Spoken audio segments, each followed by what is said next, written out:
За сайн байцгаана уу? Энэ үчийн минь төргий. Тэгэхээр өнөөдрөөс одоо та бүхэнтэйгээ өөрийн YouTube сувгаар дамжуулан харилцаасандаа туйлын таатай байна. Тэгэхээр YouTube сувгийн маань одоо гол зорилго нь юу вэ гэхээр би бол ялгаатай хэрэгцээтэй хүүхдийн ээж, жирийн нэгэн ээж.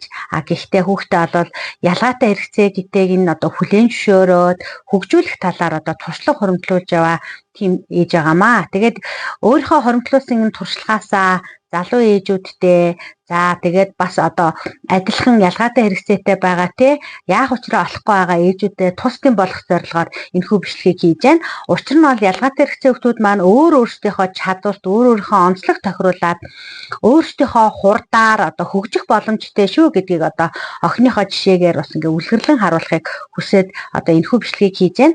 Зөвхөн одоо юу гэдгийг охин битэрийн одоо туршлага одоо зөвхөн энэ бичлэгүүдээр хязгаарлагдахгүй өнөөдрийн 9 жил болтол одоо туулсан маш олон зүйл байгаа тий. Түүнээс гадна би 2016 оноос 2020 онд бол бүгд найрамд Солонгос улсад сэтгэл судлалын магистр хамгаалаад ирсэн. Тэгэхээр одоо сэтгэл судлалын талаас нь сэтгэл зүйн боловсролын талаас бас та бүхэндээ мэдлэг мэдээлэл хуваалцах зорилгоор энэхүү сувгийг эхлүүлж байгаамаа. Тэгэхээр та бүхэн маань таалагдсан болоод одоо бид хоёрыг одоо сайн дэмжиж өгөөсэй гэж хүсэж байна. Тэгэхээр охин маань бол 2014 онд төрсэн миний дөрөв дэх хүүхэд. Тэгэхээр манай охин бол тархины саажилт буюу G80 олон улсын хэллэгээр бол тийм онштой. Тэгэхээр одоогоор яг охины маань нөхцөл байдал ямар вэ гэхээр охин маань одоо толгоогоо бүрэн даагаагүй байгаа. За дээр нь дөрвөн мөчний чангаралтай. Тэгэхээр юу гэхээр яг 100% бусдын асаргаанд байдаг. Өөрөөр хэлэх юм бол манай хүүхэд одоо ямар нэгэн үйлдэл ямар нэгэн үйлийг бол яах нь бие дааж хийж чаддаггүй. Тэр бүхэнд бол яах нь хин нэгний тусламж заавал хэрэгтэй байдаг. Гэсэн ч одоо манай охины нэг сайн давуу тал байдаг. Юу гэхээр миний охин бол хилд орсон. Тэр хилд орсон учраас одоо харилцдаг. За тэгээд одоо зөвхөн одоо хөдөлгөөний л одоо бэрхшээл байгаа учраас оюун ухааны одоо ямар нэгэн бэрхшээл бол байхгүй. Тийм учраас одоо хөгжих дуртай, бусдын адил тоглох дуртай, бусдын адил суралцах дуртай.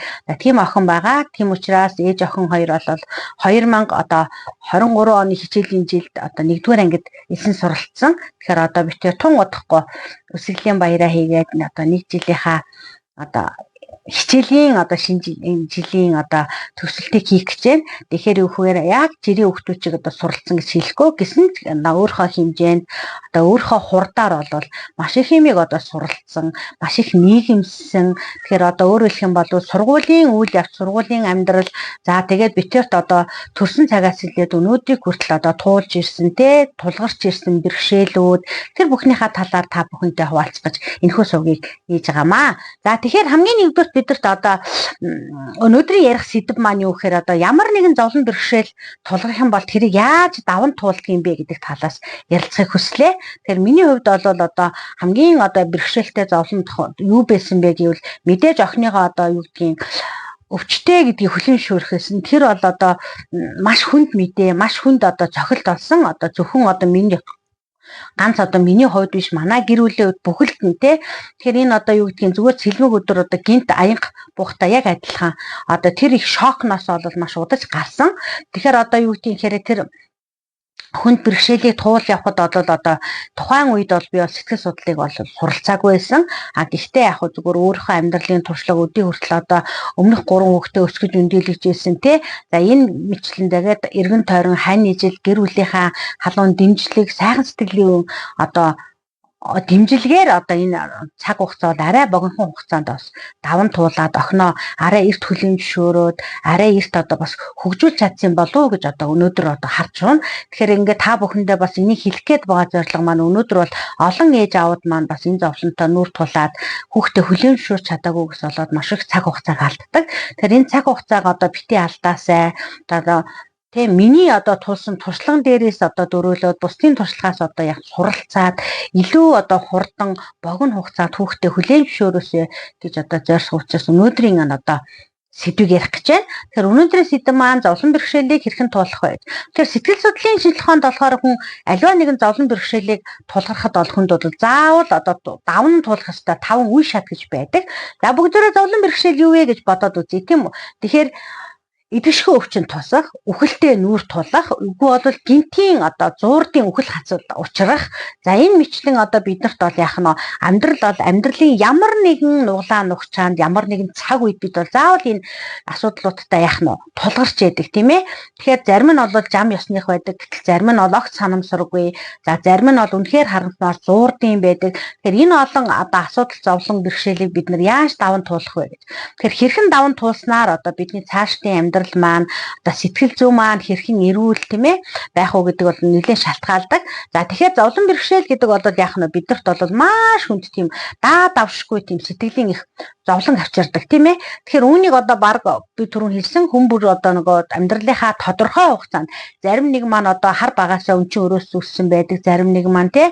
За зарим нэг маань өвчнөтөөгөө тулалдаа тэмцэн маш юу гэдгийг тэмцээр агаад амьдралд их үнэнч байгаад тэр өвчин зовлонгоор ялан дийлсэн гайхамшигтай түүхүүч гэсэн маш их байдаг. Гэтэл зарим нэгэн тохиолдолд тийм ээ буугаад өгчихсөн, өөр гарц заахгүй юм байна гэд тийм боломж байсан ч боломжийг олж харахгүй болсон тийм тохиолдлууд байдаг учраас энэ бүхнийг ярихыг хүссэн юм аа. За тэгэхээр нэгдүгээр үе шат.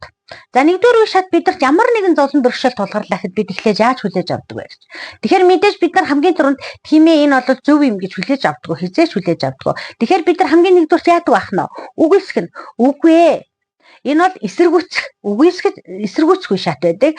За эсэргүүцэх үе шат дээр хүн яадаг вэ гэхээр маш гүн чочролд ордог. Маш гүн чочролд орохоор энэ үйл явдлыг бүр ингээд огт болоогүй юм шиг, худлаа юм шиг тийм яах нь бодит байдлаа мэдрэхээ болж тийм ээ маш их гүн чочролд ордог байх нэ. За өөрөөр хэлэх юм бол надад энэ тохиолдол яагаад энэ зүйл тохиолдох ёсгүй гэсэн бодлоор яах нь дүүрээд бүх зүйл худал санагддаг. Жишээ нь бид нар хэн нэгэн хайртай хүнээ алдсанаад тэргээ яадгүй хүлэн шууд чаддаггүй шүү дээ тий. Хаалга тогшоод ороод ирэх гэж байгаа юм шиг тэнд л байж байгаа юм шиг би үл олжуулж чадахгүй байгаа юм шиг тэгээ хүлээж өөр хүрээд ирэх юм шиг гордлогууд яадгүй хизээ тасардаггүй тий. Тэгэхээр яг энэ үедээ орсон энэ шатандаа байгаа хин нэгэнд бид нар туслахыг хүсье гэж бодъё тийм үү.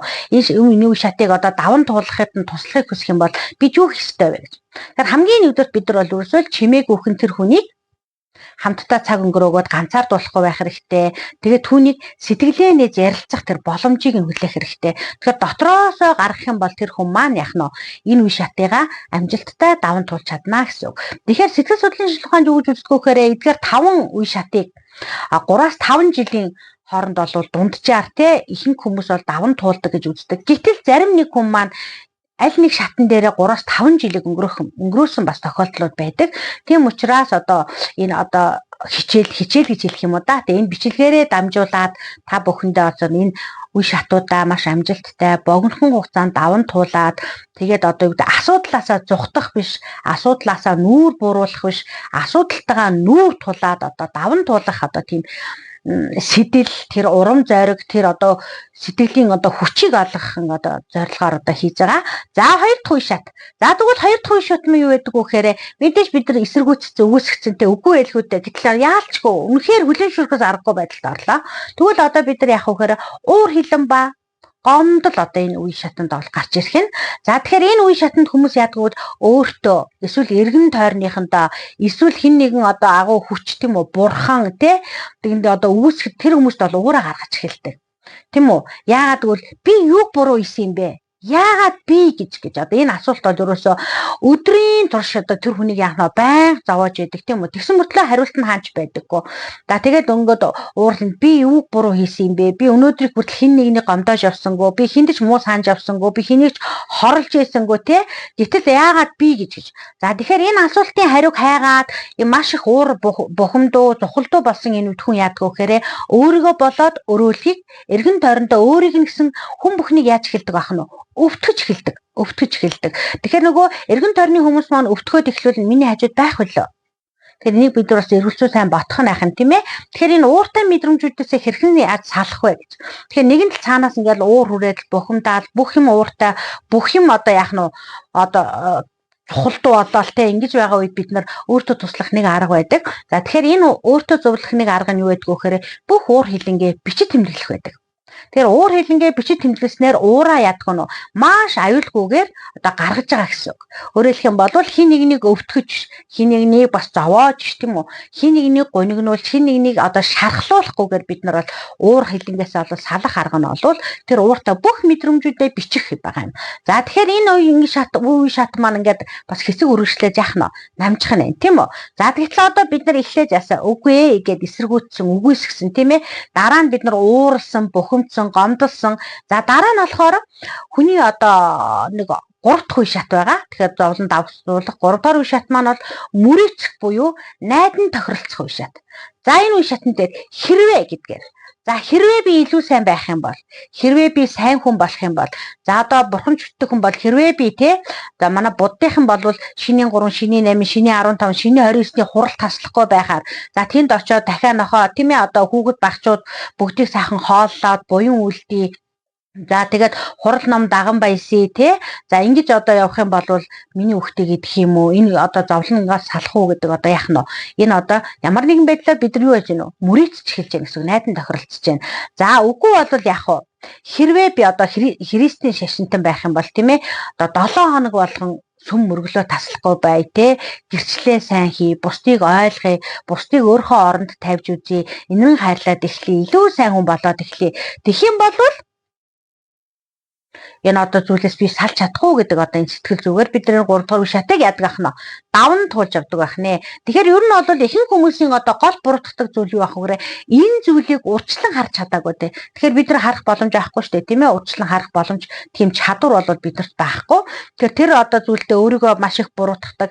За нөгөө мөн яадгүй гэхээр өрөөлийг буруутгадаг, өөр хин нэг ямар нэгэн буруутныг олчдаг тийм үү. Тэгээ тэр буруутандаа бүх юмаа өгөөд л тэгэл уур бухимдлаа гаргаад л тийм үү. За тэгэл мөрийцөөл найдан тохиролцоод за энэ бол байх нь чи ганцаараа ингэж байгаа юм биш. Тэгэхээр энэ ийм ямар нэгэн зовлон бэрхшээлтэй тулгарсан бүх хүний яадаг бах нь даван тулдаг үе шатууд дээр явж явах нэ. За ингээд 3 дугаар үе шатаа бид нар даваад ирлээ. Тэгвэл бид нар дараа нь юу гарч ирэх бол? Эхлээд үгүйсгсэн тийм ээ. Үгүй ээ гэсэн. Хоёрдугаарт нь бид нар ууралсан. Тийм үү? Бүгд нь хин нэгнийг буруутгасан. А гэтэл 3 дахь нь яасан? Үгүй боли одоо мөрөгчий те тохиролцъё би сайн хүн болъё гэсэн ч энэ зүйл асуудал шийдэгдсэн үү? Шийдэгдээг учраас бид нар 4 дугаар шатанд яддаг гэхээр сэтгэл готрол руу орчдөг. За энэ сэтгэл готролд ороод ирэхээр хүн хамгийн түрүүнд юу мэдэрдэг гэхээр хов хосон ямар ч арчаагүй тэгээ дээр нь яах вэ? Ямар ч итгэл найдваргүй.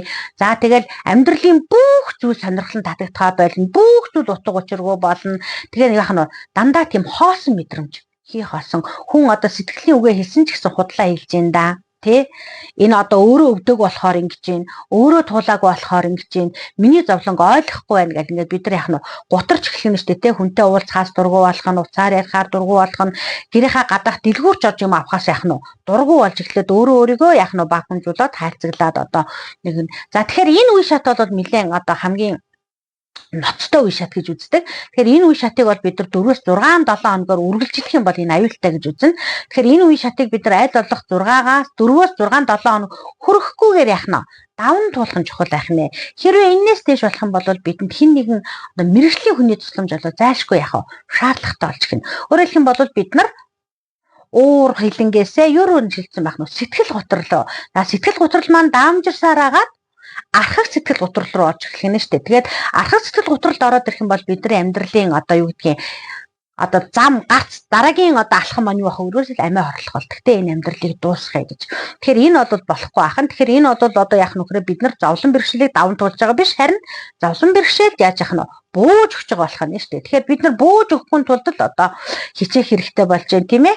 За тэгэхээр энд бол одоо энэ үе шатыг бид нар айл болох яах нь урт үргэлжлүүлэхгүй байх хэрэгтэй байх нь. За 5 дугаар үе шат.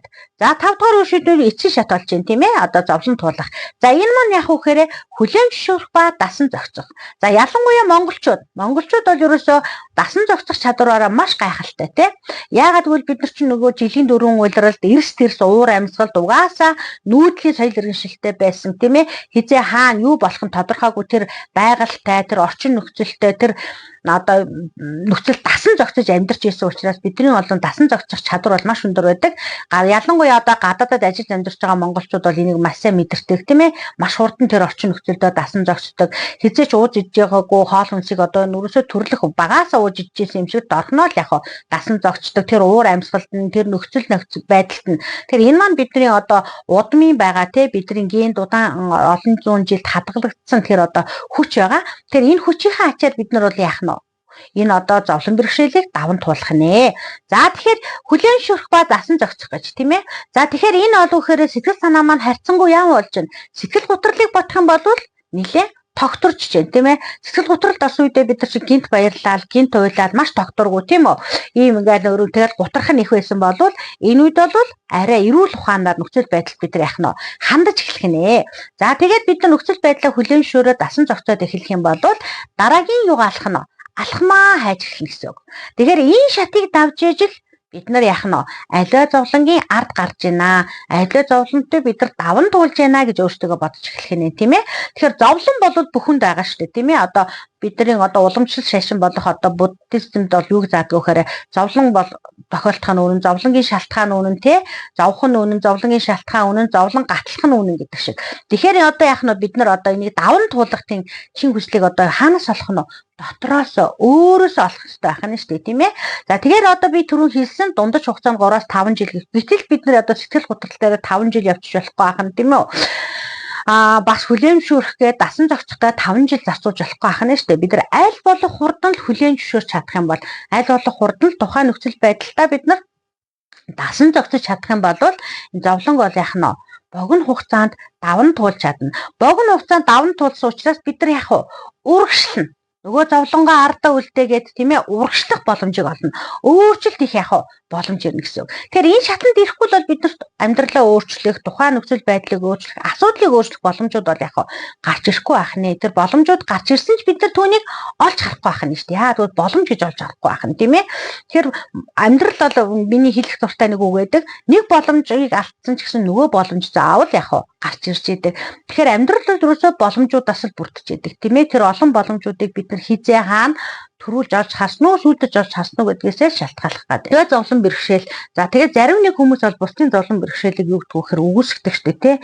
Иймхэн юмд чи одоо гунж гутраад тахта яадгийн, чи чистэй хүчтэй, дажгүй, мундаг хүн штэй гэд. Тэгэхээр энэ олон зовлон бэрхшээлийг туулах байгаа үе шатууд нь бид нар бусдад хэрхэн яаж туслах вэ гэдгийг мэдэх нь өөрөө бас яах нь маш чухал байх нь тийм ээ.